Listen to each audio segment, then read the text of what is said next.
उसने भीगी आंखों से आसमान की तरफ देखा। उसके दिल से बस एक आवाज निकली, इससे बुरा, इससे बुरा और क्या हो सकता है? इससे बुरा और क्या हो सकता है? ये सवाल अर्जुन ने आसमान से पूछा था, लेकिन जवाब उसे जमीन पर मिलने वाला था। बारिश तेज होती जा रही थी। उसके साधारण से कपड़ों को निचोड़कर उसके जिस्म को ठंडा कर रही थी, लेकिन उसे उस ठंडक का एहसास नहीं हो रहा था। उसके अंदर बेइज्जती, धोखे और नफरत की ऐसी आग जल रही थी कि बाहर की बारिश उसे बुझा नहीं सकती थी। सड़क पर लोग अपने घरों की तरफ भाग रहे थे, लेकिन अर्जुन के पास कोई घर नहीं था जहां वो जा सके। हर दरवाजा उसके लिए बंद हो चुका था। वो घंटों तक सड़कों पर बेमकसद घूमता रहा। भूख, प्यास, थकान, सब कुछ जैसे उसके टूटे हुए दिल के सामने बेमानी हो चुके थे। जब उसके पैरों ने और चलने से जवाब दे दिया, तब उसने सोचा, वो कहाँ जाए? रोहन के घर? नहीं, वो उसे और परेशान नहीं करना चाहता था। और वैसे भी उसके सवालों का अर्जुन के पास कोई जवाब नहीं था।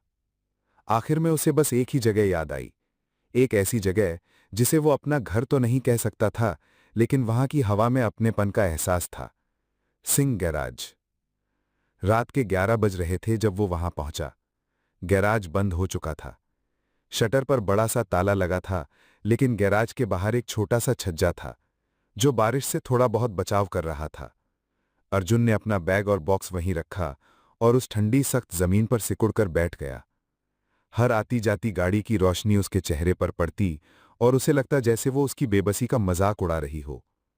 उसने अपनी आंखें बंद कर ली। उसने सोने की नहीं, बस इस दुनिया से कुछ देर के लिए गायब हो जाने की कोशिश की। वो रात उसकी जिंदगी की सबसे लंबी, सबसे ठंडी और सबसे अकेली रात थी। सुबह जब उसकी आंख खुली तो उसकी गर्दन बुरी तरह से अकड़ चुकी थी और जिस्म में एक हल्का सा बुखार महसूस हो रहा था। तभी उसे ताले खुलने की आवाज आई। काका गैराज खुलने आए थे। उन्होंने जैसे ही अर्जुन को इस हालत में देखा, उनके हाथ से चाबियों का गुच्छा छूटकर जमीन पर गिर गया। अर्जुन, पुत्र, तू तू यहां? उनकी आंखों में हैरानी, दुख और फिक्र के हजार भाव एक साथ आ गए। ये क्या हाल बना रखा है अपना? रात भर यहां सोया है तू? अर्जुन कुछ नहीं बोला, बस उठने की कोशिश की। काका ने दौड़कर उसे सहारा दिया और अंदर ले आए। पागल हो गया है तू? एक बार मुझे आवाज दे देता। चल बैठ यहां। काका ने जल्दी से एक स्टूल साफ करके उसे बिठाया, अंदर से एक पुराना कंबल लाकर उसके कंधों पर डाला। फिर वो भागकर सामने वाली चाय की दुकान से 2 गरम चाय और बिस्किट ले आए। ले, ये पी ले, थोड़ी गर्मी आएगी। अर्जुन ने कांपते हाथों से चाय का ग्लास पकड़ा। गरम चाय की हर घूंट उसके ठंडे पड़ चुके जिस्म में जान डाल रही थी। काका ने उसके सर पर हाथ फेरा। उन्होंने कुछ नहीं पूछा, न पार्टी के बारे में न घर के बारे में। वो जानते थे कि अर्जुन अभी कुछ भी बताने की हालत में नहीं है।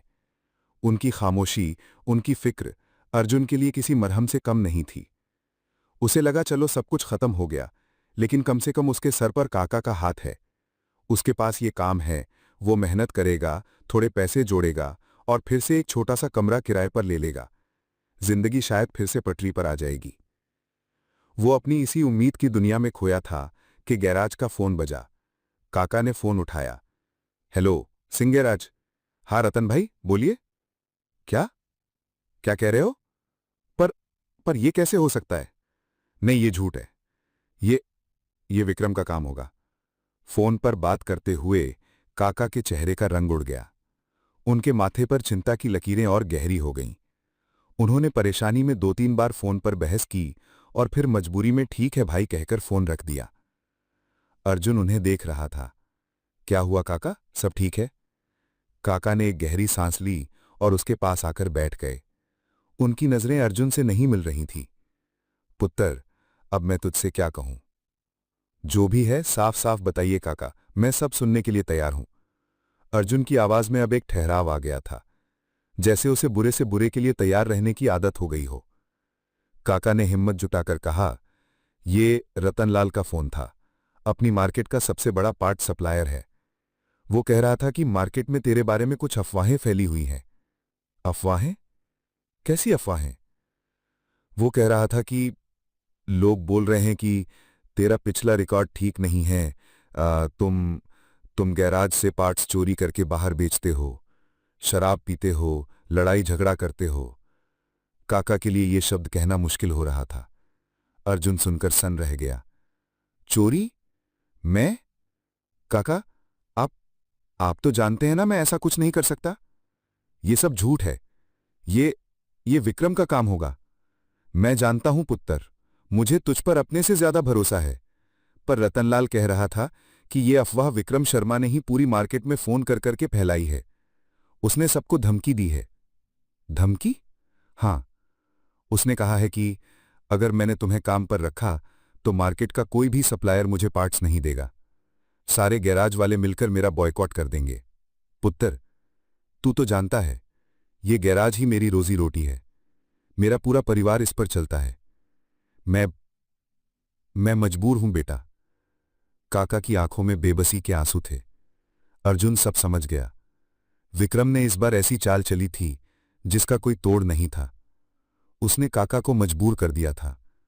उसने अर्जुन के चरित्र पर ऐसा दाग लगा दिया था कि अब उसे इस शहर में कोई भी मैकेनिक का काम नहीं देगा। उसने उसके हाथों से उसका हुनर, उसकी रोजी रोटी छीनने का पूरा इंतजाम कर दिया था। अब अर्जुन के पास खोने के लिए कुछ नहीं बचा था सिवाय अपनी सांसों के। गराज के दरवाजे से निकलकर अर्जुन एक बार फिर सड़क पर था, लेकिन इस बार का सड़क पर आना पहले से बहुत अलग था। पहली बार जब उसे घर से निकाला गया था तो उसके पास कम से कम काका का सहारा और उसके हाथों में उसका हुनर था। एक उम्मीद थी कि वो फिर से सब कुछ ठीक कर लेगा, लेकिन आज विक्रम ने उससे वो उम्मीद भी छीन ली थी। उसके हाथ अब भी वही थे, लेकिन अब उन हाथों में कोई काम नहीं था। उसके चरित्र पर एक ऐसा दाग लगा दिया गया था जिसे शायद वो कभी धो नहीं पाएगा।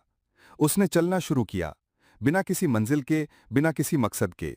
दिन रात में बदल गया और रात दिन में। उसे कुछ होश नहीं था। पहली रात उसने एक बस स्टॉप की बेंच पर गुजारी। ठंडी हवा उसके जिस्म को काट रही थी, लेकिन उसके अंदर का तूफान इतना बड़ा था कि उसे बाहर की कोई परवाह नहीं थी। दूसरी रात उसने रेलवे स्टेशन के एक अनजान कोने में काटी। ट्रेनों का शोर, लोगों की भीड़, सब कुछ उसे अपने अकेलेपन का और भी ज्यादा एहसास दिला रहा था। उसकी जेब में काका के दिए हुए चाय के पैसों के बाद कुछ चंद सिक्के ही बचे थे। 2 दिन से उसने कुछ नहीं खाया था। उसके पेट में भूख से आग लग रही थी। वो एक ढाबे के पास से गुजरा जहां गर्मा गर्म परांठे बन रहे थे। उनकी खुशबू ने उसकी भूख को और भड़का दिया। एक पल के लिए उसके कदम रुके। उसने अपनी जेब टटोली। इतने पैसे नहीं थे कि वो एक परांठा भी खरीद सके। अपनी बेबसी पर उसे रोना आ गया। वो वहां से आगे बढ़ गया। भूख और कमजोरी से उसका सर चक्कर खा रहा था। उसके पैर उसे अनजाने में ही उस गली की तरफ ले आए जहां गुप्ता जी का वो मकान था जिसमें कभी उसका छोटा सा कमरा हुआ करता था। शायद इंसान जब सब कुछ खो देता है तो वो अपनी पुरानी यादों के पास ही लौटकर जाता है। वो वहां किसी से मिलने नहीं आया था, बस उस गली की जानी पहचानी दीवारों को देखना चाहता था। गली के नुक्कड़ पर एक छोटा सा पार्क था जहां कॉलोनी के बुजुर्ग और औरतें अक्सर शाम को बैठते थे। अर्जुन थककर वहीं एक खाली बेंच पर बैठ गया। उसके कपड़े मैले हो चुके थे, चेहरे पर 2 दिन की दाढ़ी उगाई थी और आंखें अंदर को धंस गई थीं। वो अपनी उम्र से 10 साल बड़ा लग रहा था। वो बस सर झुकाए जमीन को घूर रहा था जब उसे कुछ जानी पहचानी आवाजें सुनाई दीं। उसने सर उठाकर देखा। पार्क में 5-6 औरतें बैठी थीं। ये वही औरतें थीं जो उसे बचपन से जानती थीं, जो कभी उसकी ईमानदारी की मिसाल देती थीं, उसके पढ़ने लिखने की तारीफ करती थीं। आज उनकी आंखों में उसके लिए तारीफ नहीं, नफरत और मजाक था। उन्होंने उसे पहचान लिया था और अब वो उसके बारे में ही बातें कर रही थीं, इतनी जोर से कि हर लफ्ज अर्जुन के कानों तक साफ साफ पहुंच रहा था। अरे शर्मा आंटी, ये देखो, एक औरत ने दूसरी से कहा। ये वही अर्जुन नहीं है जो गुप्ता जी के यहां किराए पर रहता था? देखो तो क्या हाल हो गया है इसका। हाँ बहन, वही है, दूसरी औरत ने नाक सिकोड़ते हुए कहा। सुना है गुप्ता जी ने इसे लात मारकर निकाल दिया। कहते हैं चोर उचक्का है, रात को अजीब अजीब हरकतें करता था। ये सुनकर अर्जुन का दिल कट गया। तो विक्रम की फैलाई हुई अफवाह यहां तक भी पहुंच गई थी। तीसरी औरत, जिसका नाम शांति था, बोली, चोर तो होगा ही, बड़ी बड़ी उम्मीदें पाल रखी थी इसने। सुना है किसी बहुत ही अमीर बाप की बेटी के पीछे पड़ा हुआ था, सोच रहा था उससे शादी करके रातों रात खुद भी अमीर बन जाएगा। हाँ, मैंने भी यही सुना है, पहली औरत ने जोश में कहा। ही thought he could Mary rich. अपनी शक्ल देखी है कभी आईने में? कहाँ वो हीरो में तुलने वाली लड़की और कहाँ ये सड़क छाप। भला ऐसे भी कोई सपने देखता है? हर एक शब्द अर्जुन के दिल पर एक नए जख्म की तरह लग रहा था। ये वो लोग थे जिनके बच्चों को उसने फ्री में ट्यूशन पढ़ाया था, जिनके घर का छोटा मोटा काम उसने बिना पैसे लिए कर दिया था। आज वही लोग उसकी इज्जत को तार तार कर रहे थे। अमीर लड़कियां ऐसे लड़कों से बस खेलती हैं, उनके साथ घर नहीं बसाती।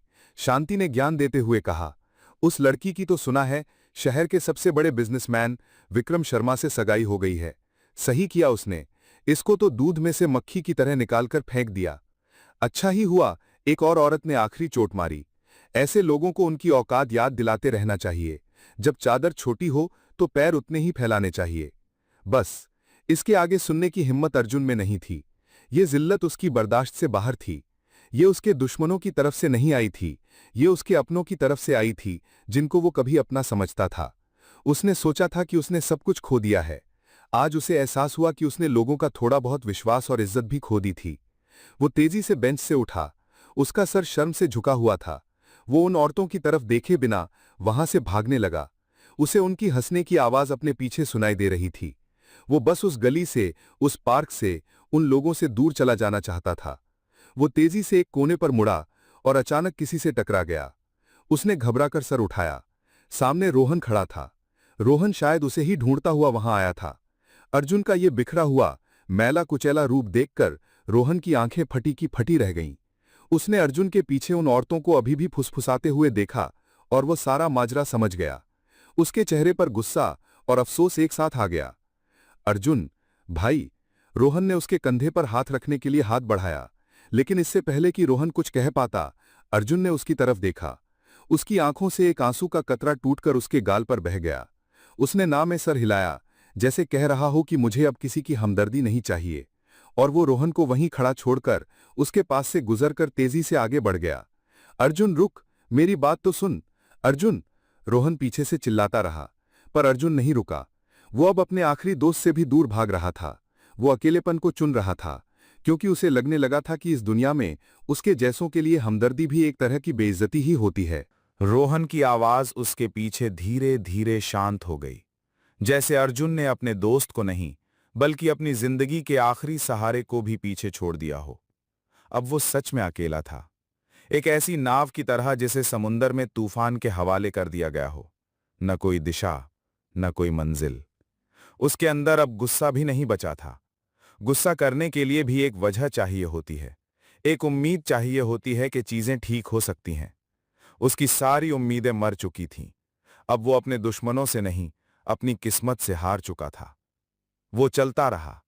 शहर की सड़कें, जो कभी उसे मौकों से भरी लगती थीं, अब उसे एक भूले भुलैया की तरह लग रही थीं, जिसका हर रास्ता एक बंद दीवार पर खत्म होता था।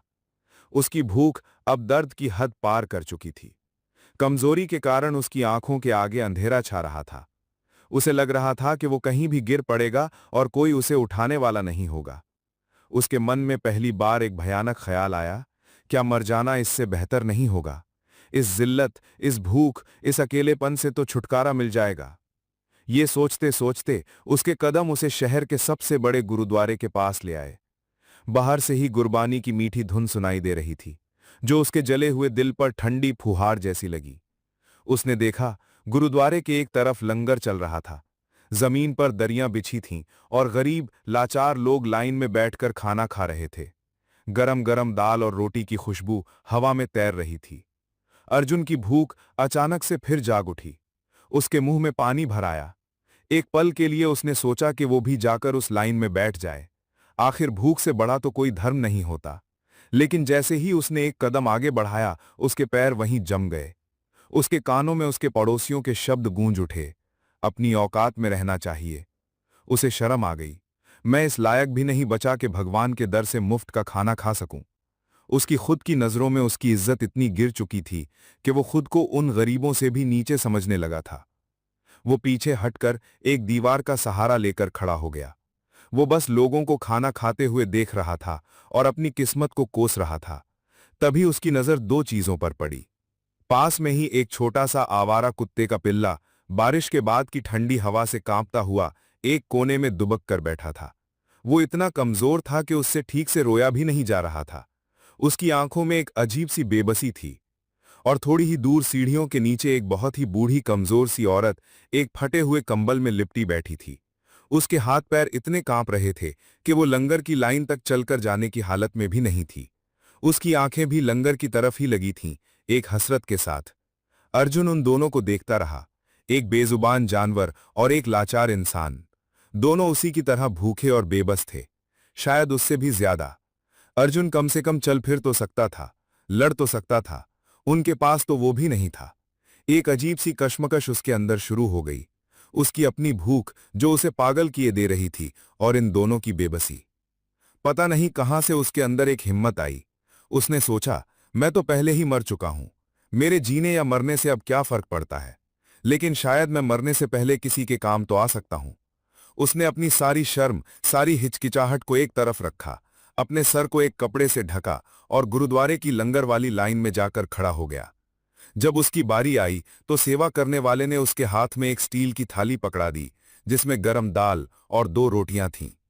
थाली हाथ में आते ही उसकी भूख ने फिर जोर मारा। उसका मन किया कि वो वहीं बैठकर एक सांस में सब कुछ खा जाए। उसके हाथ कांप रहे थे, लेकिन फिर उसे वो कांपता हुआ पिल्ला और वो बुढ़ी अम्मा याद आ गई। उसने एक गहरी सांस ली और अपनी भूख पर काबू पाया। वो थाली लेकर सीधा उस बुढ़ी अम्मा के पास गया। अम्मा ने उसे आते देखा तो घबरा गई, शायद उसे लगा कि अर्जुन उसे वहां से भगाने आया है। डर मत माई, ने अर्जुन ने बहुत धीमी और नर्म आवाज में कहा, ये आपके लिए है। उसने पूरी थाली उनके आगे रख दी। बुढ़ी अम्मा की आंखें विश्वास नहीं कर पा रही थीं। उन्होंने पहले थाली को देखा, फिर अर्जुन के मैले कुचैले कपड़े और बिखरे हुए चेहरे को। उनकी झुर्रियों भरी आंखों से आंसू बह निकले। बेटा, तू खुद भी तो भूखा लग रहा है। मेरा पेट भरा है माई, आप खाओ, अर्जुन ने झूठ बोला। बुढ़ी अम्मा ने कांपते हाथों से रोटी का एक टुकड़ा तोड़ा और मुंह में डाला। उन्होंने अर्जुन के सर पर हाथ रखा। जीता रह बेटा, वाहेगुरु तेरी हर मुराद पूरी करे, तेरा भला हो। न जाने कितने दिनों बाद किसी ने उसके लिए अच्छे शब्द कहे थे। उस बुढ़ी औरत की दुआ उसके सूखे हुए दिल पर बारिश की पहली बूंद की तरह गिरी। एक अजीब सा सुकून, एक अजीब सी शांति उसे महसूस हुई। वो वहां से उठा और उस पिल्ले के पास गया। उसने रोटी के छोटे छोटे टुकड़े किए और उसके सामने रख दिए। पिल्ला पहले तो डरा, लेकिन फिर खुशबू सूंघकर वो तेजी से रोटी खाने लगा। खाने के बाद उसने शुक्रिया अदा करने के अंदाज में अपनी पूंछ हिलाई और अर्जुन के पैरों से लिपट गया। अर्जुन के चेहरे पर न जाने कितने दिनों बाद एक हल्की सी, बेहद फीकी सी मुस्कान आई। उसका पेट अभी भी खाली था, लेकिन उसका दिल, जो इतने दिनों से पत्थर बना हुआ था, आज उसमें हल्की सी हलचल हुई थी। उसने ये साबित कर दिया था कि दुनिया ने भले ही उसके साथ बुरा किया हो, लेकिन वो बुरा नहीं बना था। उसकी इंसानियत अभी जिंदा थी। रात हो चुकी थी। अर्जुन ने गुरुद्वारे की सीढ़ियों के पास ही एक सूखी जगह देखी और वहीं दीवार से टेक लगाकर बैठ गया। भूख और दिन भर की थकान के मारे उसकी आंखें बंद हो रही थीं। वो एक अजीब सी बेहोशी में जा ही रहा था जब उसे अपने पास किसी के खड़े होने का एहसास हुआ। उसने भारी पलकें उठाई। सामने एक लड़की खड़ी थी। उसने एक साधारण सा लेकिन बहुत एलिगेंट सूट पहना हुआ था। उसका चेहरा शांत और आंखों में एक अजीब सी समझदारी थी। वो उसे ही देख रही थी। ये रिया मल्होत्रा थी। वो भी गुरुद्वारे में माथा टेकने आई थी और उसने दूर से अर्जुन की इस पूरी कहानी को, इसकी दरियादिली को खामोशी से देख लिया था। तुम ठीक हो? रिया ने बहुत नर्म और फिक्रमंद आवाज में पूछा। अर्जुन उसके अनजान चेहरे को और उसकी आवाज में छिपी हमदर्दी को सुनकर चौंक गया। इस शहर में जहां हर कोई उसे नोबडी समझता था, ये कौन थी जो उससे उसका हाल पूछ रही थी? अर्जुन की आंखों के सामने उस अनजान लड़की का चेहरा धुंधला सा था। उसके कानों में उसकी नरम आवाज एक अजीब सी दस्तक दे रही थी। तुम ठीक हो? इस भीड़भाड़ वाली, मतलबी दुनिया में जहां लोग दूसरों के दुख पर हंसते थे, ये सवाल ही अपने आप में एक हैरानी की बात थी। अर्जुन, जिसे अब किसी पर भी विश्वास नहीं रहा था, एकदम से सतर्क हो गया। उसे लगा ये भी शायद एक नया मजाक है, उसकी बेबसी पर एक नया तंज। उसने अपने जिस्म की सारी ताकत इकट्ठी की और उठकर खड़ा हो गया। मैं ठीक हूं, उसने एक रूखी और ठंडी आवाज में कहा। उसका इरादा वहां से तुरंत चले जाने का था, लेकिन वो लड़की, रिया, उसके इस रूखेपन से पीछे नहीं हटी। उसकी नजरों में हमदर्दी के साथ एक अजीब सी आदर का भाव भी था। लेकिन तुम ठीक नहीं लग रहे हो, उसने शांत लेकिन मजबूत आवाज में कहा। मैंने देखा था, तुमने अपना खाना उस बूढ़ी अम्मा को दे दिया, अपनी रोटी उस पिल्ले को खिला दी। तुम खुद कब से भूखे हो? अर्जुन सुनकर ठिठक गया। तो इसने सब कुछ देख लिया था। उसके अंदर एक शर्मिंदगी की लहर दौड़ गई। उसे लगा जैसे उसकी गरीबी, उसकी लाचारी सब इस लड़की के सामने नंगी हो गई है। आप कौन हैं और आपको इस सबसे क्या मतलब? उसकी आवाज में अब भी विश्वास की कमी साफ झलक रही थी। मेरा नाम रिया है। उसने अपना परिचय बहुत साधारण ढंग से दिया। और मतलब बस इतना है कि इंसानियत अभी पूरी तरह से मर नहीं गई है। उसने पास के एक छोटे से ढाबे की तरफ इशारा किया। चलो मेरे साथ कुछ खा लो। ये सुनते ही अर्जुन का आत्मसम्मान जाग उठा। नहीं शुक्रिया, मुझे भीख नहीं चाहिए। ये शब्द उसके मुंह से तेजाब की तरह निकले। दुनिया ने उसे भिखारी बना दिया था, पर वो खुद को भिखारी मानने से इनकार कर रहा था। रिया उसके इस जवाब से बुरा मानने के बजाय हल्का सा मुस्कुराई। ऐसा लगा जैसे उसे अर्जुन से ऐसे ही जवाब की उम्मीद थी। गुड, क्योंकि मैं भीख दे भी नहीं रही हूं। उसने एक अलग ही पासा फेंका। एक्चुअली मैं आपसे एक हेल्प मांग रही हूं। मैं यहां गुरुद्वारे आई थी, पर अब लौटने में देर हो गई। मुझे बहुत भूख लगी है, पर मुझे इस वक्त अकेले ढाबे पर बैठने में बहुत अजीब लगता है। क्या आप प्लीज मुझे कंपनी दे सकते हैं? बिल मैं पे कर दूंगी। प्लीज इसे एक हेल्प समझकर मना मत करना। अर्जुन उसकी तरफ देखता रह गया। क्या तरीका था बात कहने का। उसने उसकी मदद की पेशकश भी की और उसके आत्मसम्मान को ठेस भी नहीं लगने दी। अर्जुन की भूख उसके गुस्से और उसकी शर्म पर हावी हो चुकी थी, और उस लड़की की आंखों में उसे वो मजाक नहीं दिख रहा था जो उसने मीरा के परिवार और विक्रम की आंखों में देखा था।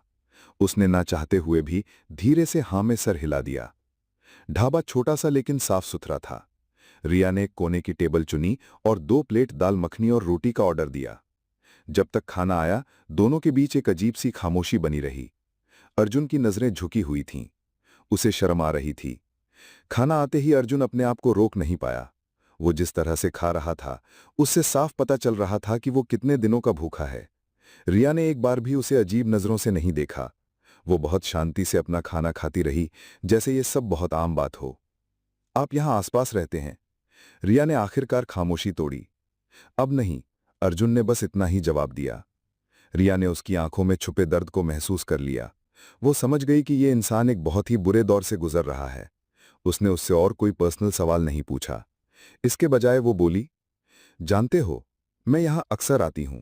जब भी मन बहुत परेशान होता है या लगता है कि सब कुछ गलत हो रहा है, तो यहां आकर गुरबानी सुनकर बहुत सुकून मिलता है। ऐसा लगता है जैसे कोई है जो सब देख रहा है। अर्जुन ने उसकी बात सुनकर एक पल के लिए उसकी तरफ देखा। सब कुछ गलत हो रहा है। क्या इस लड़की की जिंदगी में भी परेशानियां थीं? ये तो देखने में किसी अमीर घर की लगती थी। खाना खाते हुए रिया की नजर अर्जुन के हाथों पर गई।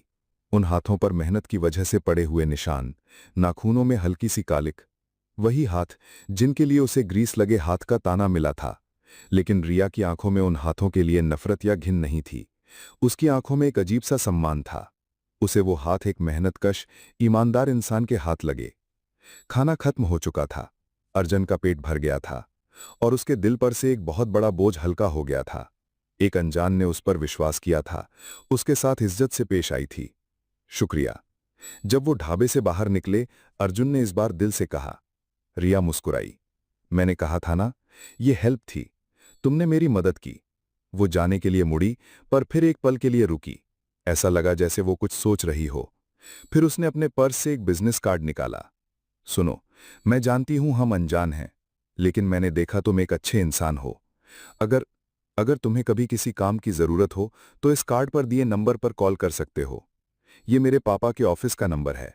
मैं उनसे तुम्हारे लिए बात कर सकती हूं। वो जरूर कुछ ना कुछ कर देंगे। उसने वो कार्ड अर्जुन के हाथ में थमा दिया, और इससे पहले कि अर्जुन मना कर पाता, वो तेजी से अपना ख्याल रखना कहकर वहां से चली गई। उसकी गाड़ी थोड़ी दूर खड़ी थी, जिसमें उसका ड्राइवर इंतजार कर रहा था। अर्जुन कुछ देर उसे जाते हुए देखता रहा। फिर उसने अपने हाथ में पकड़े उस छोटे से कार्ड पर नजर डाली। सफेद कार्ड पर सुनहरे अक्षरों में लिखा था, मल्होत्रा इंडस्ट्रीज, और उसके नीचे एक नाम और पद, रिया मल्होत्रा, डायरेक्टर। मल्होत्रा, ये नाम एक बिजली की तरह अर्जुन के पूरे जिस्म में दौड़ गया। वही नाम, मीरा का नाम, मिस्टर मल्होत्रा का नाम, उस परिवार का नाम जिसने उसकी जिंदगी बर्बाद कर दी थी। उसके हाथ कांपने लगे। कार्ड उसके हाथ से छूटते छूटते बचा। ये क्या मजाक था? क्या ये लड़की मीरा के परिवार से है? क्या ये सब एक साजिश का हिस्सा था? उसकी हमदर्दी, उसका खाना खिलाना, उसकी मदद की पेशकश, क्या ये सब एक झूठ था? एक नया और भी गहरा जाल जो उसके दुश्मन उसके लिए बुन रहे थे। अर्जुन का सर चक्कर खा गया। जिस अंजाल में उसे एक फरिश्ता नजर आया था, वो अब उसे उसके सबसे बड़े दुश्मन के रूप में दिख रही थी। मल्होत्रा। ये एक शब्द नहीं, एक जहरीला खंजर था जो अर्जुन के सीने में उतर गया था। उसके हाथ में पकड़ा वो छोटा सा कार्ड उसे पहाड़ से भी ज्यादा भारी लगने लगा। रिया मल्होत्रा, डायरेक्टर मल्होत्रा इंडस्ट्रीज। वही परिवार जिसने उसकी जिंदगी को एक मजाक बनाकर रख दिया था। तो क्या ये सब एक साजिश थी? क्या उस लड़की की हमदर्दी, उसका खाना खिलाना, उसके काम की पेशकश सब एक नाटक था? उसे इस टूटी हुई हालत में देखकर उस पर तरस खाने का दिखावा करके उसे और जलील करने का एक नया तरीका था? अर्जुन का दिमाग इन्हीं सवालों में उलझ गया। उसका दिल विश्वास नहीं करना चाहता था। मीरा की आंखों में उसने एक ऐसी सच्चाई देखी थी जो मीरा की आंखों में अब कहीं खो गई थी। लेकिन उसका दिमाग, जो धोखे खा खाकर थक चुका था, अब किसी पर भी भरोसा करने को तैयार नहीं था। उसने गुस्से में उस कार्ड को अपनी मुट्ठी में भींचकर मसल दिया और उसे सड़क पर फेंक दिया। उसे लगा जैसे वो कार्ड नहीं बल्कि उस झूठी हमदर्दी को कुचल रहा है। उसे अपने आप पर गुस्सा आ रहा था। वो इतना बेवकूफ कैसे हो सकता है कि एक अनजान की बातों में आ गया? इस दुनिया में कोई किसी का नहीं होता। यहां हर इंसान बस अपना फायदा देखता है। उसके अंदर एक आखिरी बेहद कमजोर सी उम्मीद ने सर उठाया। उसे मीरा से मिलना था, बस एक आखिरी बार। वो उससे इन सब सवालों के जवाब मांगना चाहता था। क्या रिया सच में उसकी बहन है? क्या ये सब उन सब का मिलकर बनाया हुआ कोई प्लान है? चाहे जवाब कितना भी कड़वा हो, अर्जुन अब उसे सुनना चाहता था। अगले दिन वो उसी कॉलेज के गेट के बाहर जाकर खड़ा हो गया जहां कभी वो मीरा का घंटों इंतजार किया करता था। आज भी वो इंतजार कर रहा था, लेकिन आज उसकी आंखों में प्यार नहीं, बस कुछ टूटे हुए सवाल थे। उसके मैले कपड़े और बिखरे हुए बाल देखकर गार्ड ने उसे वहां से भगाने की कोशिश की, लेकिन अर्जुन एक जिद्दी पत्थर की तरह वहीं खड़ा रहा। थोड़ी देर बाद एक लाल रंग की चमचमाती स्पोर्ट्स कार आकर गेट पर रुकी। अर्जुन उस गाड़ी को पहचानता था। ये विक्रम की गाड़ी थी। उसका दिल जोरों से धड़कने लगा। पैसेंजर सीट का दरवाजा खुला और उसमें से मीरा बाहर निकली। उसने एक महंगी डिजाइनर ड्रेस पहनी हुई थी। उसके बाल परफेक्ट थे। उसके चेहरे पर एक एतमाद था। ये वो साधारण सी मासूम मीरा नहीं थी जिससे अर्जुन ने प्यार किया था। ये एक अलग ही मीरा थी जो दौलत की चमक में नहाई हुई थी। विक्रम गाड़ी से बाहर झुका और उसने मीरा के गाल पर एक हल्का सा किस किया। See you in the evening beautiful, उसने कहा और गाड़ी आगे बढ़ा दी। ये मंजर देखकर अर्जुन के सीने में एक आग सी लग गई। तो अब ये सब खुलेआम हो रहा था। उसने हिम्मत जुटाकर मीरा का रास्ता रोक लिया। मीरा? मीरा ने उसे देखा और उसकी आंखें हैरानी और गुस्से से फैल गईं। उसे इस बात पर ज्यादा झटका लगा कि अर्जुन ऐसी फटेहाल हालत में उसके सामने आने की हिम्मत भी कैसे कर सकता है। अर्जुन, तुम यहां क्या कर रहे हो? और ये क्या हालत बना रखी है अपनी? उसकी आवाज में फिक्र नहीं, सिर्फ शर्मिंदगी थी, जैसे वो अपने दोस्तों के सामने अर्जुन के साथ दिखना नहीं चाहती थी। मैं तुमसे कुछ पूछने आया हूं। अर्जुन की आवाज में एक अजीब सी ठंडक थी। बस सच सच जवाब दे दो। क्यों किया तुमने ऐसा मीरा? वो पार्टी, विक्रम, क्या हमारा 3 साल का प्यार इतना कमजोर था कि एक हीरो की अंगूठी के आगे हार गया? मीरा ने एक गहरी सांस ली, जैसे वो इसके इस सवाल से पक चुकी हो। इस बार उसकी आंखों में ना कोई आंसू थे, ना कोई मजबूरी, सिर्फ एक ठंडी, कठोर सच्चाई थी। प्यार? उसने एक मजाक उड़ाने वाले अंदाज में कहा। अर्जुन, बड़े हो जाओ अब। प्यार से पेट नहीं पलता, ना ही घर की ईएमआई भरी जाती है। मैं एक प्रैक्टिकल लड़की हूं और एक प्रैक्टिकल फ्यूचर चाहती हूं। उसने अर्जुन की तरफ ऐसी नजरों से देखा जैसे वो उसे पहली बार देख रही हो। आज मेरी बात ध्यान से सुनो अर्जुन, और हमेशा के लिए अपने दिमाग में बैठा लो। उसकी आवाज एकदम साफ और तीखी थी। तुम मेरा बीता हुआ कल थे, मेरा आने वाला कल नहीं हो। You are not my future. ये शब्द अर्जुन के लिए उस सगाई के ऐलान से भी ज्यादा तकलीफदेह थे। मीरा आगे बोली, विक्रम मेरा फ्यूचर है। वो मुझे वो जिंदगी दे सकता है जिसे मैं डिजर्व करती हूं। एक ऐसी जिंदगी जिसका तुम सपने में भी नहीं सोच सकते। अब भी समझ नहीं आया? उसने आखिरी बार अर्जुन के हाथों की तरफ देखा, उन्हीं हाथों की तरफ जिन्हें पकड़कर उसने कभी साथ जीने मरने की कस्में खाई थीं। आज उसकी नजरों में उन हाथों के लिए सिर्फ और सिर्फ नफरत थी।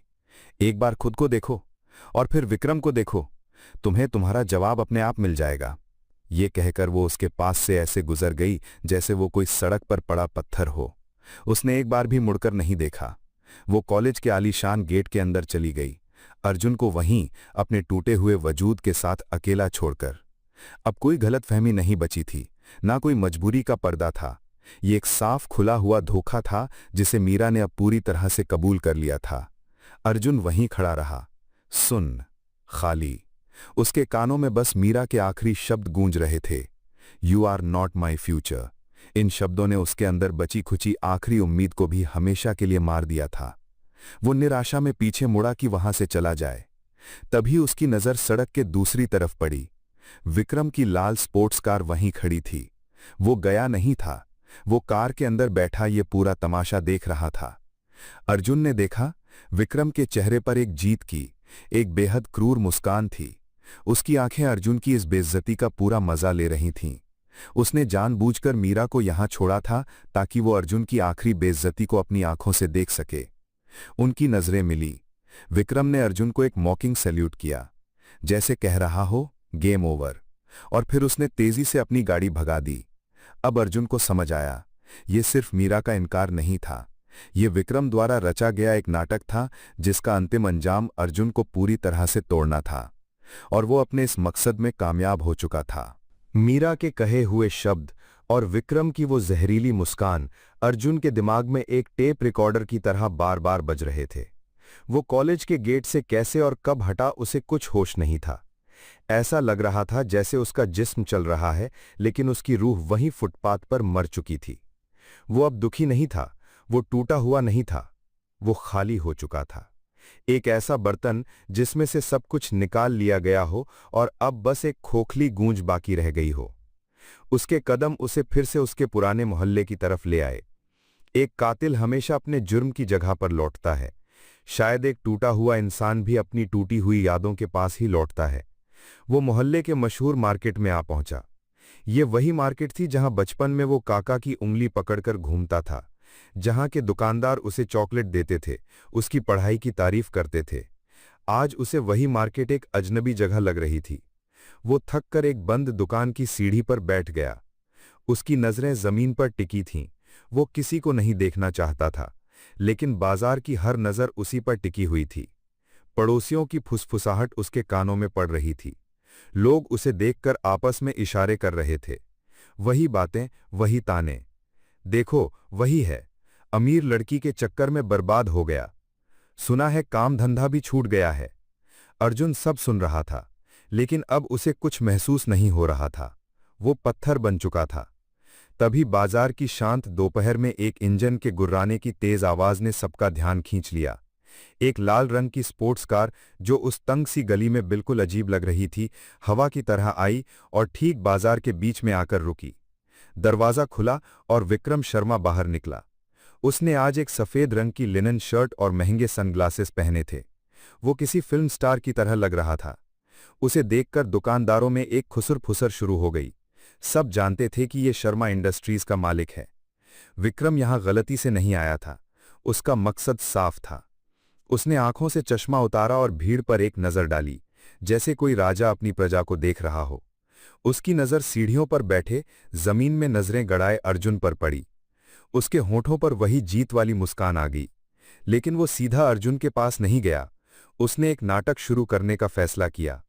वो पास के सबसे पुराने किराना स्टोर के मालिक बंसल जी के पास गया। नमस्ते बंसल जी, कैसा चल रहा है सब? उसने इतनी ऊंची आवाज में कहा कि आसपास के सभी लोग सुन लें। नमस्ते विक्रम बेटा, नमस्ते। आओ आओ, आपने कैसे तकलीफ की? बंसल जी उसकी चापलूसी में लग गए। अब सबका ध्यान विक्रम पर था। यही वो चाहता था। उसने बंसल जी के कंधे पर हाथ रखा और फिर अपना चेहरा उदास बनाते हुए अर्जुन की तरफ इशारा किया। उसकी आवाज अब हमदर्दी से भरी हुई थी, लेकिन उस हमदर्दी में छिपा जहर सबको महसूस हो रहा था। क्या करूं बंसल जी, यहां आना पड़ा। उसने एक ठंडी आह भरी। वो देखिए, मेरा छोटा भाई अर्जुन, उसे देखकर दिल को कितनी तकलीफ होती है। अब पूरे बाजार की नजरें विक्रम से हटकर अर्जुन पर चली गईं। लोग आपस में बातें करने लगे, ये विक्रम का भाई है, ऐसी हालत में? विक्रम अब अपनी परफॉर्मेंस के अगले हिस्से पर आ चुका था। बेचारा, नादान है, थोड़े बड़े सपने देख लिए थे। सोचा था मीरा मल्होत्रा से शादी करके मल्होत्रा एम्पायर का दामाद बन जाएगा। उसने आगे कहा, जैसे वो कोई बहुत बड़ा राज खोल रहा हो। मैंने कितना समझाया था कि बेटा अपनी चादर देखकर पैर फैलाओ, पर प्यार में अंधा हो गया था। वो अब आसपास खड़े लोगों की भीड़ से मुखातिब हुआ। आप लोग ही बताइए, क्या मीरा जैसी परी, जिसके आगे पीछे नौकर चाकर घूमते हैं, इसके साथ खुश रह पाती? कहाँ वो चांद का टुकड़ा और कहाँ ये बेचारा आज सड़क पर बैठा है। लोग हाँ में हाँ मिला रहे थे। उन्हें विक्रम की बातों में सच्चाई नजर आ रही थी। घर से मकान मालिक ने निकाल दिया, गराज से काम छूट गया। विक्रम ने अफसोस जताते हुए कहा, सुना है आजकल गुरुद्वारे के लंगर में खाना खाकर गुजारा कर रहा है। हमारे खानदान का, मेरे स्वर्गीय चाचा जी का नाम मिट्टी में मिला दिया इसने। ये सुनकर अर्जुन का सर शर्म से और झुक गया। विक्रम ने उसकी हर कमजोरी, हर दुख का तमाशा बना दिया था। उसने उसके हर जख्म को कुरेद कर, उस पर नमक छिड़क कर पूरी दुनिया के सामने नुमाइश पर लगा दिया था। अपना ये हमदर्दी का नाटक पूरा करने के बाद विक्रम धीरे धीरे चलकर अर्जुन के पास आया। वो उसके सामने सीढ़ियों पर बैठ गया, उसके बराबर। उसकी आंखों में एक शैतानी चमक थी। अर्जुन, उसने बहुत धीमी, जैसे सच में फिक्र हो, आवाज में कहा, सुन, परेशान मत हो। जिंदगी में ये सब चलता रहता है। अगर पैसों की कोई जरूरत पड़े तो एक बार बोल देना, आखिर भाई है तू मेरा। उसने अपनी जेब से वॉलेट निकाला, 200-400 रुपए दे दूंगा, तेरा हफ्ते भर का रोटी का खर्चा निकल जाएगा। ये कहकर उसने अर्जुन के गाल को हल्का सा थपथपाया, जैसे कोई बड़े छोटे बच्चे को बहलाते हैं। ये एक ऐसी बेइज्जती थी जिसका बयान शब्दों में नहीं हो सकता था। अर्जुन ने अपनी आंखें उठाईं और पहली बार विक्रम की आंखों में देखा। उसकी नजरों में न आंसू थे, न गुस्सा, बस एक अजीब सी पथरीली खामोशी थी। विक्रम खड़ा हुआ। उसने भीड़ की तरफ देखकर एक आखिरी हमदर्दी भरी मुस्कान दी, जैसे वो कितना बड़ा दिल वाला इंसान है जो अपने गुमराह भाई की मदद कर रहा है। फिर वो अपनी गाड़ी में बैठा और हवा की तरह वहां से निकल गया। नाटक खत्म हो चुका था। बाजार में लोग अब भी अर्जुन को ही देख रहे थे। अब उनकी नजरों में मजाक के साथ साथ एक अजीब सी दया भी थी, जो मजाक से भी बदतर थी। अर्जुन को लगा जैसे वो कपड़े पहने हुए भी उन 100 नजरों के सामने बिल्कुल नंगा खड़ा है। वो धीरे से उठा, उसने किसी की तरफ नहीं देखा। वो चुपचाप वहां से चलने लगा। लेकिन जैसे जैसे वो आगे बढ़ रहा था, उसके अंदर का वो खाली बर्तन, वो खोखलापन अब धीरे धीरे भरने लगा था। लेकिन पानी या प्यार से नहीं, एक अंधी, ठंडी और बेहद खतरनाक आग से, एक ऐसी नफरत से जिसका रंग काला था। जिल्लत की हर बूंद उसके टूटे हुए वजूद में एक नए तूफान को जन्म दे रही थी। उसकी आंखों की वो मासूमियत, वो नरमी आज हमेशा के लिए मर चुकी थी। उसकी जगह अब एक ऐसी आग जल रही थी जो या तो उसे जलाकर राख कर देगी या उसके दुश्मनों को। उस दिन बाजार में हुई बेइज्जती के बाद अर्जुन के अंदर जली हुई नफरत की आग भी बुझ गई। आग जलने के लिए भी ईंधन की जरूरत होती है। अर्जुन के अंदर अब ना उम्मीद का ईंधन बचा था, ना ही जीने की कोई वजह। वो उस बाजार से निकला और चलता गया। लेकिन इस बार उसका चलना भी एक जिंदा लाश की तरह था। वो अब किसी से भाग नहीं रहा था, वो बस अपने वजूद को घसीट रहा था। उसने शहर के सबसे वीरान इलाके में पनाह ली। एक आधा बना हुआ फ्लाईओवर, जिसका काम सालों से रुका हुआ था।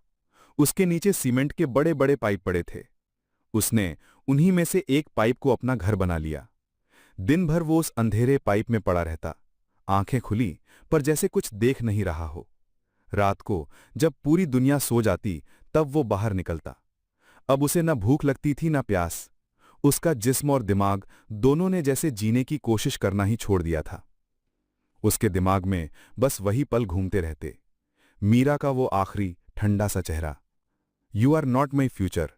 विक्रम की वो जीत वाली क्रूर मुस्कान, पड़ोसियों के वो ताने और उन सबसे ऊपर मिस्टर मल्होत्रा के वो शब्द, ये ग्रीस लगे हाथ। उसने उन सब की बातों को सच मान लिया था। शायद वो सच कह रहे थे, मैं एक नोबडी हूं, मैं इस लायक ही नहीं था कि बड़े सपने देखूं। गलती मीरा की या विक्रम की नहीं, गलती मेरी थी। मैंने अपनी औकात से बढ़कर सोचा। इस जिल्लत का, इस दर्द का हकदार मैं खुद हूं। यह सोच उसके दिमाग में एक जहर की तरह फैल गई थी। उसने खुद से नफरत करना शुरू कर दिया था। जब भी वो पानी में अपना अक्स देखता, उसे अपने मैले कपड़े, बिखने बाल और धसी हुई आंखों वाले उस चेहरे से घिन आती। वो अब अर्जुन नहीं था, वो बस एक हारा हुआ, बेजान सा जिस्म था जो सांस ले रहा था। रोहन उसे ढूंढते ढूंढते थक गया था। काका हर रोज उसके लिए दुआ करते थे, लेकिन अर्जुन ने खुद को सबसे काट लिया था। वो इस हालत में किसी का सामना नहीं करना चाहता था। एक रात उसके सब्र का, उसके बर्दाश्त का, हर चीज का बांध टूट गया। वो अपने उस पाइप से बाहर निकला। आसमान में ना चांद था ना तारे। एक घना काला अंधेरा था, बिल्कुल उसके मन के अंधेरे जैसा। उसे लगा अब और नहीं, मैं ये बोझ और नहीं उठा सकता। हर रोज हर पल ये बेइज्जती का जहर पीने से अच्छा है कि मैं एक ही बार में इसे खत्म कर दूं। उसके कदम उसे शहर के बाहर बने एक पुराने रेलवे पुल की तरफ ले गए। ये पुल अब इस्तेमाल में नहीं था और इस पर आम लोगों की आना जाना बंद था। नीचे से अभी भी ट्रेन की पटरियां गुजरती थीं। वो पुल पर चढ़ गया। हवा बहुत तेज थी। उसने नीचे पटरियों की तरफ देखा। अंधेरे में वो काली लकीरें उसे मौत के रास्ते जैसी लगीं।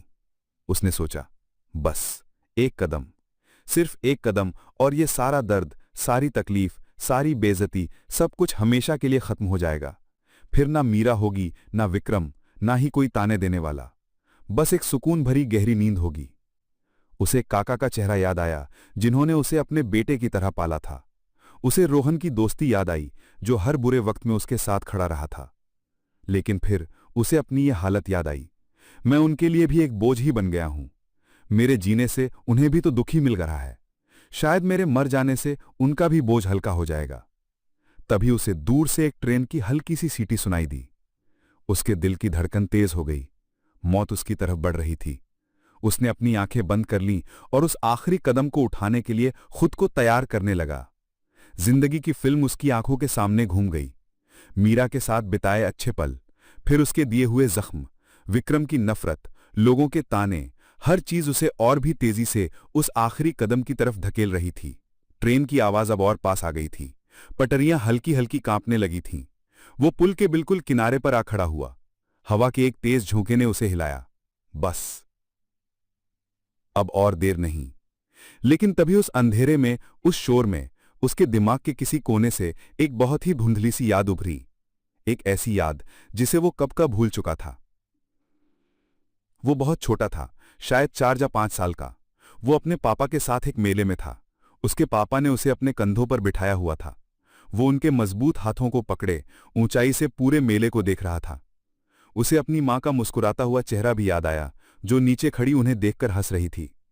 फिर उसे अपने पापा की आवाज सुनाई दी, एक बहुत ही हल्की लेकिन बहुत ही मजबूत आवाज। अर्जुन,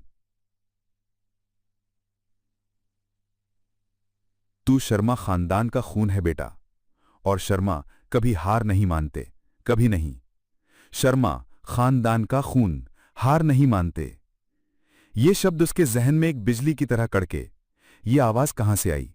ये याद कहां से आई? उसने अपनी बंद आंखों से उस चेहरे को याद करने की कोशिश की, जिसे वो कब का भुला चुका था। अपने पापा का चेहरा, अपनी मां का चेहरा। मैं कौन हूं? मैं सिर्फ एक नोबडी नहीं हूं। मैं किसी का बेटा हूं। मैं एक शर्मा हूं। ये एहसास उसकी हार मानती हुई रूह में एक छोटी सी चिंगारी की तरह था। क्या मैं ऐसे हार मान लूं? क्या मैं अपने मां बाप का नाम ऐसे मिटा दूं? एक कायर की तरह जो लड़ने से पहले ही मर गया। ट्रेन की हेडलाइट्स अब पुल के नीचे साफ दिख रही थीं। उसकी रोशनी उसके चेहरे पर पड़ रही थी। ट्रेन का शोर अब कानों को फाड़ रहा था। जमीन बुरी तरह से हिल रही थी। वो अभी भी पुल के किनारे पर ही खड़ा था। एक तरफ मौत का सुकून था और दूसरी तरफ उस बचपन की याद से जागी हुई एक बेहद ही कमजोर सी लड़ने की इच्छा। उसने अपनी आंखें कस के बंद कर लीं। ट्रेन का हॉर्न उसके बिल्कुल नीचे से गूंजा। उसकी दहाड़ इतनी तेज थी जैसे आसमान फट गया हो। हर तरफ बस शोर, रोशनी और कंपन था। ट्रेन गुजर गई। उसका शोर, उसकी कंपन, सब कुछ अपने पीछे एक अजीब सी, कानों को चुभने वाली खामोशी छोड़ गया। अर्जुन अभी भी उस पुल पर खड़ा था, जिंदा। उसकी सांसें तेज चल रही थी। पूरा जिस्म पसीने से भीग चुका था। उसने मौत को बहुत करीब से देखा था, इतना करीब कि उसे उसकी ठंडी सांसों का एहसास हो रहा था। लेकिन वो उस आखिरी कदम को उठा नहीं पाया। उसके पापा के वो धुंधले से शब्द, शर्मा कभी हार नहीं मानते, उसके और मौत के बीच एक दीवार बनकर खड़े हो गए थे। वो वहीं पुल के ठंडे सख्त फर्श पर घुटनों के बल गिर गया। उसके अंदर अब ना दुख था, ना गुस्सा, ना ही कोई खुशी। बस एक अजीब सा खालीपन था, जैसे एक तूफान के गुजर जाने के बाद सब कुछ शांत हो जाता है, बिल्कुल वैसा ही। उसने हार नहीं मानी थी, लेकिन वो जीता भी नहीं था। वो बस जिंदा बच गया था, और उस पल उसके लिए यही बहुत था। सुबह की पहली किरण जब उसके चेहरे पर पड़ी, तब उसकी आंख खुली। उसने वहीं पुल पर ठंडी हवा में अपनी जिंदगी की सबसे गहरी नींद सोई थी। उसका जिस्म अकड़ चुका था और भूख से पेट में मरोड़ उठ रहे थे। लेकिन आज उसकी आंखों में वो बेचारगी नहीं थी। उसकी आंखों में एक अजीब सी शांति थी। एक ऐसी शांति जो सब कुछ खो देने के बाद आती है। जब आपके पास खोने के लिए कुछ बचता ही नहीं, तो डर अपने आप खत्म हो जाता है। उसने तय कर लिया था, वो मरेगा नहीं, वो जिएगा। कैसे, ये उसे नहीं पता था। कहाँ जाएगा, क्या करेगा, इसका कोई जवाब उसके पास नहीं था। लेकिन वो जिएगा, शायद अपने लिए नहीं, पर अपने उस अनजान पिता की उस एक याद के लिए, उस शर्मा नाम के लिए, जिसका मतलब भी वो ठीक से नहीं जानता था। वो पुल से नीचे उतरा और शहर की तरफ चल पड़ा। आज उसके कदमों में वो पहले वाली बेबसी नहीं थी। आज उनमें एक ठहराव था। वो धीरे धीरे चलते हुए उसी पार्क में आ पहुंचा जो उसके पुराने घर के पास था।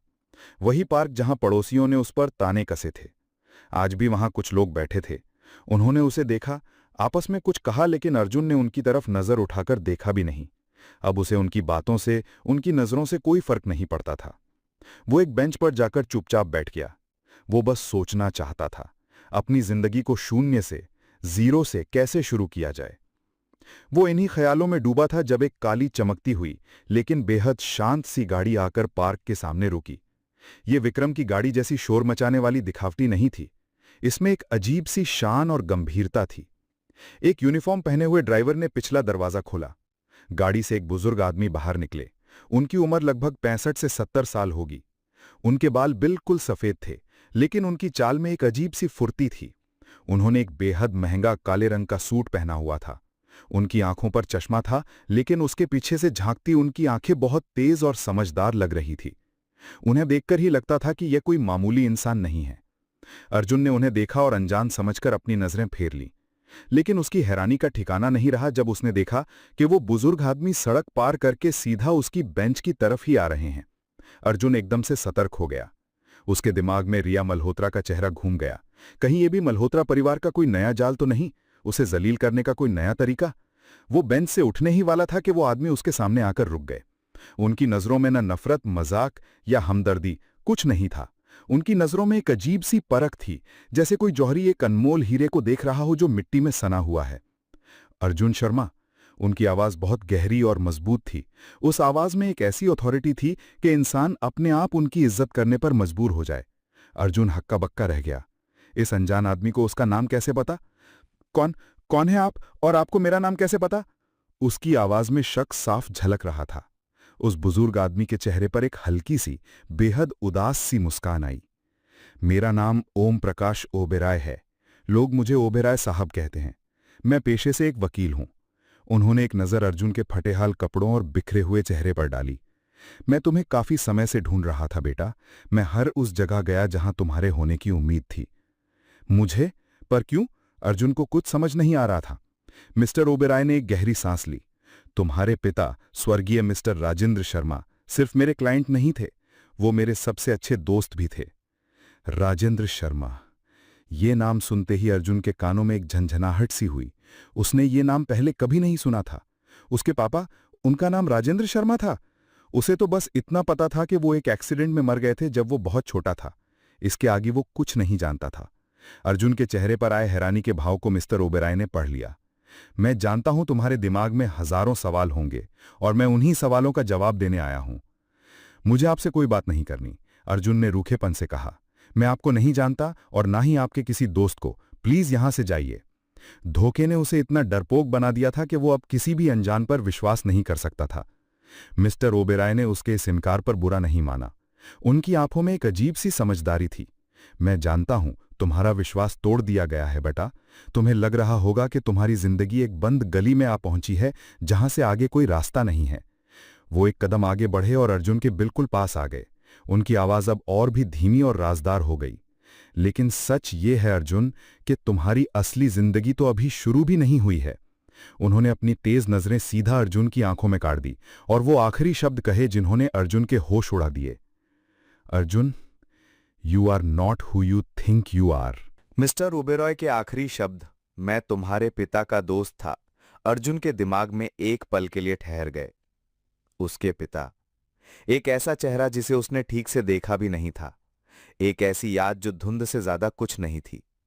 अर्जुन, जो अब तक हर अनजान चेहरे में एक दुश्मन देख रहा था, एक पल के लिए ठिठक गया।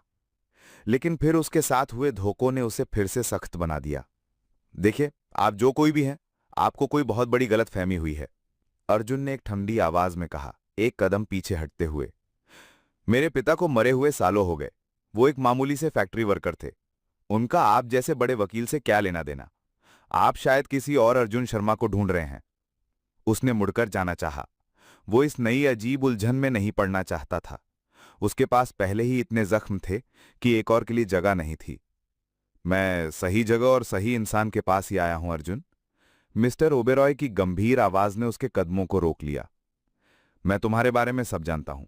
गाजियाबाद के इस इलाके में तुम्हारा बचपन, तुम्हारी पढ़ाई, सिंह गैरेज में तुम्हारा काम, और हां, पिछले कुछ हफ्तों में मीरा मल्होत्रा और विक्रम शर्मा ने तुम्हारे साथ जो कुछ भी किया है, मैं वो भी जानता हूं। ये सुनकर अर्जुन के पैरों तले जमीन खिसक गई। वो पलटकर उन्हें घूरने लगा। इस आदमी को ये सब कैसे पता? मीरा, विक्रम, इसका मतलब ये मल्होत्रा परिवार से ही जुड़ा हुआ है। तो ये एक और नई चाल है। अर्जुन की आवाज में अब गुस्सा और नफरत साफ झलक रही थी। विक्रम ने भेजा है आपको? क्या काफी नहीं हुआ मेरा तमाशा बनाकर? अब क्या चाहते हो तुम लोग? मेरी जान लेना चाहते हो? शांत हो जाओ बेटा। मिस्टर ओबेरॉय की आवाज में एक अजीब सा अपनापन था जो अर्जुन के गुस्से को चीर रहा था। मैं यहां तुम्हारा तमाशा बनाने नहीं, बल्कि उस तमाशे को हमेशा के लिए खत्म करने आया हूं। मैं विक्रम शर्मा के लिए काम नहीं करता, मैं राजेंद्र शर्मा के लिए काम करता था। उन्होंने एक कदम आगे बढ़ाया। मैं तुमसे कुछ पूछना चाहता हूं। तुम्हें अपने पिता के बारे में क्या बताया गया है? अर्जुन को उनका सवाल अजीब लगा। वही बताया गया है जो सच है, उसने रूखेपन से कहा। वो एक फैक्ट्री में काम करते थे। एक दिन मशीन से एक्सीडेंट हो गया और उनकी मौत हो गई। उसके बाद मेरी मां मुझे लेकर यहां आ गई और फिर कुछ सालों बाद वो भी मुझे छोड़कर कहीं चली गईं। बस यही है मेरी कहानी। ये कहते हुए उसकी आवाज में एक यतीम का सारा दर्द सिमट आया था। मिस्टर ओबेरॉय उसे एक बहुत ही गहरी, अफसोस भरी नजरों से देखते रहे। हर सच जो दिखाया जाता है वो सच हो ये जरूरी नहीं होता अर्जुन। कभी कभी सच को एक बहुत बड़े झूठ के नीचे इसलिए दफना दिया जाता है ताकि वो किसी की हिफाजत कर सके। ये क्या पहेलियां बुझा रहे हैं आप? अर्जुन अब चिढ़ने लगा था। लोग पार्क में उनकी तरफ देखने लगे थे। साफ साफ क्यों नहीं कहते कि आप यहां क्यों आए हैं? क्योंकि साफ साफ कहा गया सच शायद तुम बर्दाश्त न कर पाओ अर्जुन। तुम्हारी पूरी जिंदगी, तुम्हारा पूरा अस्तित्व एक ऐसे झूठ की बुनियाद पर टिका है जो तुम्हारे दुश्मनों ने नहीं बल्कि तुम्हारे अपनों ने ही बनाया था। झूठ? कैसा झूठ? अर्जुन अब चिल्लाने लगा था। लोग पार्क में उनकी तरफ देखने लगे थे। आप जानते भी हैं मैं किस हालत से गुजर रहा हूं। मेरे पास ना घर है, ना काम है, ना 2 वक्त की रोटी है, और आप यहां आकर मुझे झूठ और सच की कहानियां सुना रहे हैं। प्लीज जाएं यहां से, मुझे अकेला छोड़ दीजिए। उसका गला भराया। वो इस अजीब आदमी के सामने कमजोर नहीं पड़ना चाहता था। अर्जुन के इस गुस्से और दर्द भरे आक्रोश को देखकर भी मिस्टर ओबेरॉय के चेहरे पर शिकन तक नहीं आई। वो शांत खड़े रहे। जब अर्जुन बोलकर थक गया तब वो बोले, मैं जानता हूं तुम्हारा विश्वास करना मुश्किल है। इस हालात में किसी पर भी विश्वास करना मुश्किल होता है। वो चलकर अर्जुन के बिल्कुल करीब आ गए। उन्होंने आसपास देखा कि कोई उनकी बातें सुन तो नहीं रहा है। फिर उन्होंने अपनी आवाज धीमी कर ली, एक राज की तरह। तुम्हें लगता है तुम्हारे पिता एक मामूली वर्कर थे?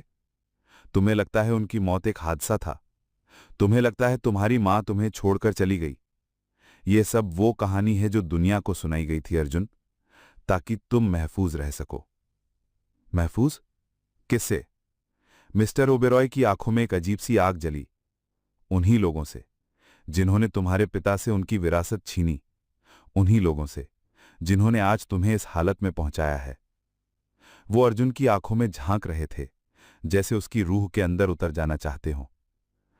मैं जानता हूं तुम्हें मेरी बातों पर अभी भी विश्वास नहीं होगा, लेकिन आज मैं यहां एक वकील की हैसियत से नहीं, तुम्हारे पिता के आखिरी दोस्त की हैसियत से आया हूं, उनका एक आखिरी फर्ज पूरा करने। उन्होंने अर्जुन के कंधे पर एक मजबूत भरोसे वाला हाथ रखा। वक्त आ गया है कि तुम उस झूठ से बाहर निकलो जिसमें तुमने अपनी पूरी जिंदगी गुजारी है। वक्त आ गया है कि तुम जानो कि तुम एक मामूली मैकेनिक या एक यतीम लाचार लड़के नहीं हो। तुम्हारी एक पहचान है अर्जुन, तुम्हारी एक विरासत है। मिस्टर ओबेरॉय ने आखिरी बार अर्जुन की आंखों में देखा और वो शब्द कहे जिन्होंने अर्जुन के पैरों तले जमीन को हमेशा के लिए हिलाकर रख दिया। You are not who you think you are. Mister Oberoi के ये शब्द पार्क की शाम में एक पत्थर की तरह ठहर गए। एक पल के लिए अर्जुन को लगा जैसा उसके कानों ने उसे धोखा दिया है। उसके चारों तरफ की दुनिया अचानक से खामोश हो गई। उसके टूटे हुए दिल के किसी अंधेरे कोने में एक नामुमकिन सी उम्मीद ने सर उठाया। क्या यह सच हो सकता है? लेकिन अगले ही पल पिछले कुछ हफ्तों की जिल्लत, बेइज्जती और धोखे की यादें एक लहर की तरह लौटीं और उस छोटी सी उम्मीद को बहा कर ले गईं। उसके चेहरे पर हैरानी की जगह एक बहुत ही गहरी, ठकी हुई कड़वाहट ने ले ली। वो हंसने लगा, एक ऐसी हंसी जो खुशी से नहीं बल्कि हद से ज्यादा दर्द से पैदा होती है। एक ऐसी हंसी जिसमें आंसुओं से ज्यादा बेबसी थी। वाह, उसने एक धीमी सरगोशी में कहा। वाह मिस्टर ओबेरॉय, मान गया। ये वाला झूठ अब तक का सबसे अच्छा था। मिस्टर ओबेरॉय उसकी इस अजीब प्रतिक्रिया को खामोशी से देखते रहे। आपको सच में लगता है कि मैं इस कहानी पर विश्वास कर लूंगा? अर्जुन ने अब उनकी तरफ देखा। उसकी आंखों में अब गुस्सा नहीं बल्कि एक अजीब सी दया थी, जैसे वो मिस्टर ओबेरॉय को एक पागल इंसान समझ रहा हो। मिस्टर ओबेरॉय, मेरी सच्चाई वो नहीं है जो आपके कागजों पर लिखी होगी। मेरी सच्चाई मेरे इन हाथों में है। उसने अपने दोनों हाथ मिस्टर ओबेरॉय के आगे कर दिए। उन पर मेहनत के निशान थे, कालक के दाग थे। ये देखिए, उसने कहा, इन्हें गौर से देखिए।